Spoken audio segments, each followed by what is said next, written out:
7 steps to buying your private jet.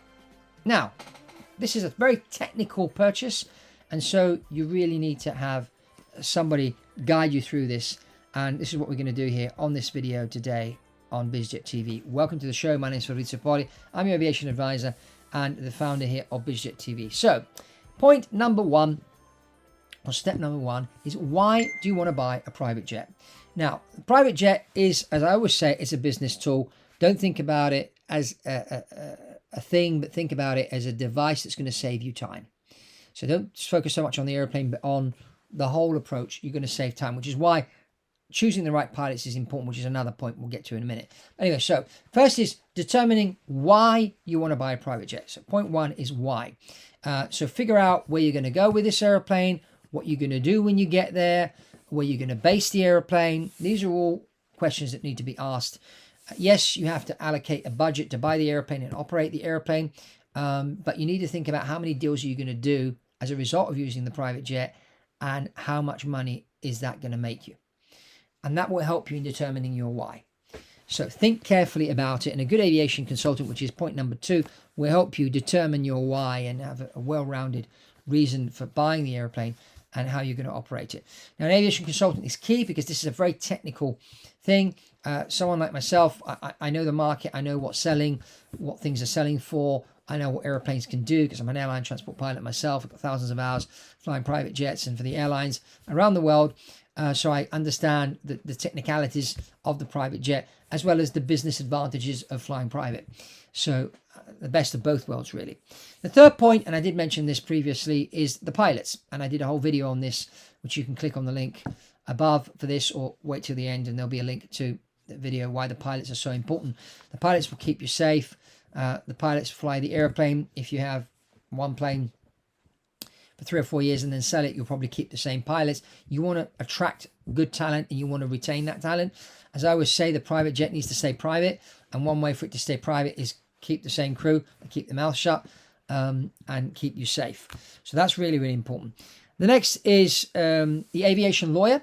Don't use the lawyer that you have for buying real estate or that you use or your internal legal counsel. You want a lawyer that's specialized in buying and selling private jets.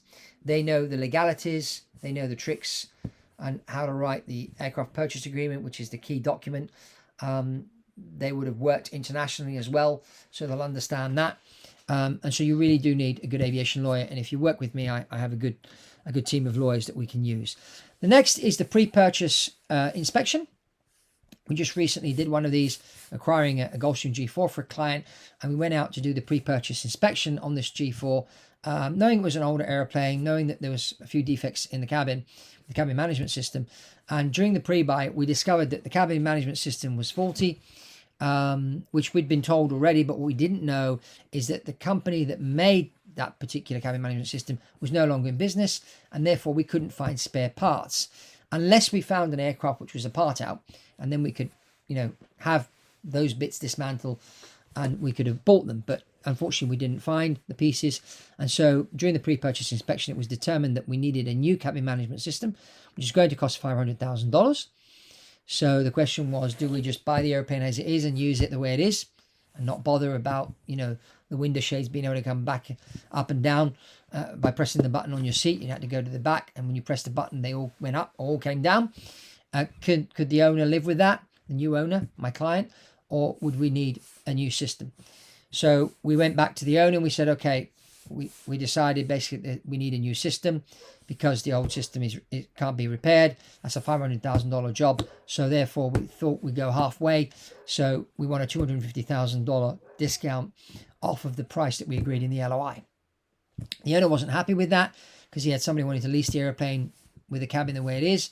And so the deal fell through. Yeah, the very last minute, we actually had the purchase agreement signed by my client, sent back to the owner, and the owner turned the deal down. So we moved on to another airplane. So this is the sort of thing that will happen during a pre-purchase inspection. So it's important to have a good engineer that goes out, that knows what to look for, can spot these kind of things, because you don't want surprises. You don't want to buy an airplane and then suddenly discover you need to change the landing gear in 3 months' time, and it's going to cost you $750,000 and the airplane's going to be down for 6 weeks. You want to find those things out before, because there are certain things that you can negotiate on. If you know there has to be a landing gear overhaul in 3 months' time, you can negotiate the price. How long is that going to take? How much is it going to cost? This thing can be negotiated with the current owner. So pre-purchase inspection is important, and the people doing the pre-purchase agreement will be coordinated by your aviation advisor, which will coordinate the lawyers and the pre-purchase inspection, and also the hiring of the pilots and the training of the pilots. All these things, which is why it's important for you to have a good aviation consultant to manage this whole process. The next point we have here is upgrades on the airplane.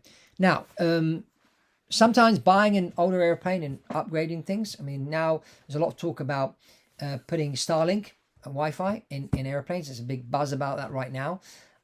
So the first thing that you need to check is, okay, does the airplane have Wi-Fi?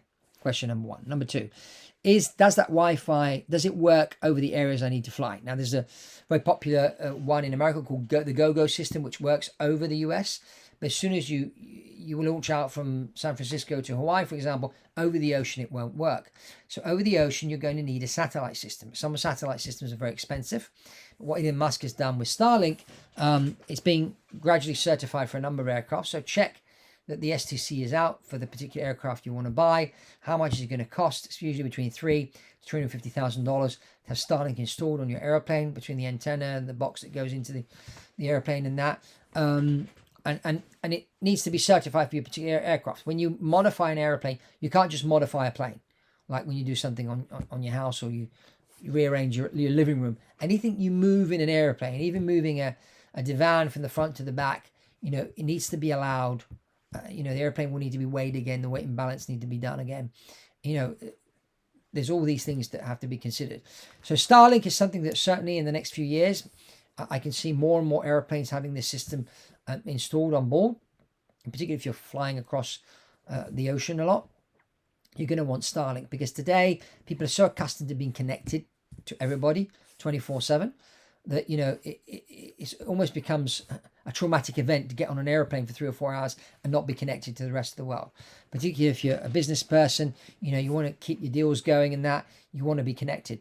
So how much is that going to cost? There's navigation systems also that may need to be upgraded, or avionics. You may want to change the cabin.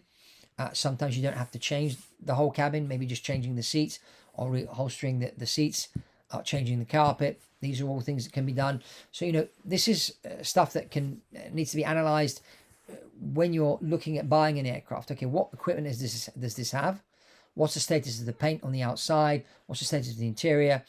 What jobs does it really need? What jobs can I live without? How much is it going to cost? How long is it going to take? How soon can we get the job done? Do we do all the jobs all in one go or not? When you're, for example, if you're putting Starlink in, you're going to have to take part of the cabin out. So if you're looking at upgrading the cabin, you want to do those two jobs together, because every time you pull the interior out and you put it back in again, it can cost you $30,000. You don't want to be doing that twice over the space of 12 months. You might as well schedule two jobs in one. So they take the interior out, they do Starlink, they do an avionics upgrade, they do whatever they have to do to the cabin, and then they put the whole cabin back together again. And then you've done that cabin removal once, done 3 jobs, and then put it back again. So these are all, things that need to be considered, which is why you need a good team, which is your aviation advisor will create this team for you around the airplane. And then, of course, you need, other things sorted out. Like, for example, who's going to manage the airplane? Are you going to have your aviation advisor manage the airplane and the whole thing for you? When I say manage the airplane, I mean, the flight planning, the pilot training, it happens every year, the maintenance. Are you going to have somebody look after the maintenance? How's that going to be coordinated? Some people like to use management companies, and a lot of management companies will then approach you and say, can we charter the plane when you're not using it? Which is a very bad idea, by the way. They'll make money, but you won't. And if they have an MRO attached to their business, the airplane will break down more often and have more maintenance events, and they'll make money on the maintenance events. So be very wary about that solution. Don't think I'm going to buy a jet, and then this guy down the road, very nice guy, said to me, buy this type of airplane, because if you do, we can charter it out for you and it will pay for all your flights. Now, be very, very mindful of people that tell you that story. I'm dealing with a client right now to sell these aircraft. I've been given the mandate. We've signed this 3 weeks ago, and we're waiting for photographs, video, maintenance, and specs on the aircraft. But the management company haven't released this information to me because they want to keep the airplane, because they're chartering it out right now.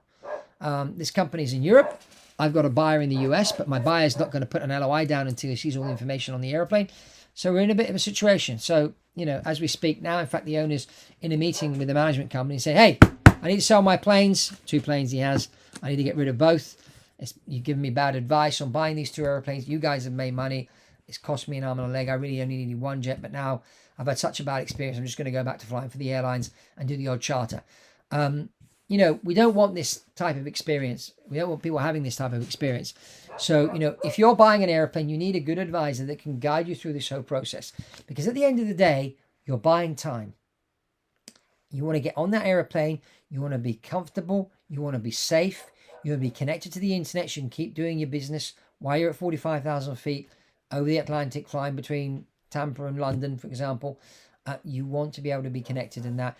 And, you don't want the airplane to break down. You want your pilots to be well trained. You want your pilots to have good experience. They're going to keep you safe.